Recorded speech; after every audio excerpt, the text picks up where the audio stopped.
বিভিন্ন প্রজাতির ১.৫ শতাধিক নদীর কাছিম উদ্ধার করেছে পেরু।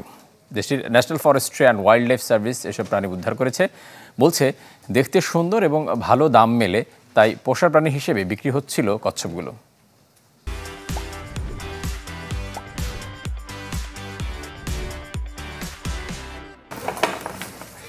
পোষা প্রাণী বিক্রির বিভিন্ন দোকান থেকে উদ্ধার করা হয় এসব কাছিম।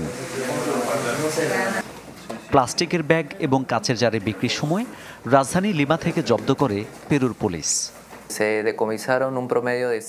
আমরা ১৬৪টি কাছিম বাজেয়াপ্ত করেছি।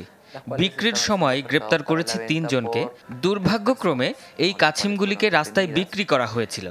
প্লাস্টিকের ব্যাগ, কাঁচ ও প্লাস্টিকের পাত্রে ভয়ানক অবস্থায় রাখা হয়েছিল। তারিকায় নামে পরিচিত হলুদ দাগের এসব কাছিম মেলে পেরুর বিভিন্ন নদীতে। তবে দিন দিনই কমছে সংখ্যা, তাই নড়ে চড়ে বসেছে দেশটির national forest and wild life service. এটি অ্যামাজন অববাহিকায় বাস করে।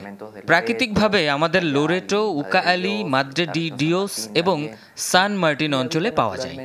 একটি কাছিম ৫০ থেকে ৮০ পেরুভিয়ান সোল অর্থাৎ ১৪ থেকে ২১ মার্কিন ডলারে বিক্রি হয়।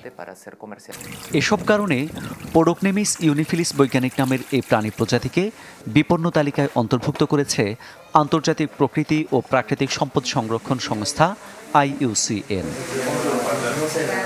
মামুন উর রশিদ, চ্যানেল 24।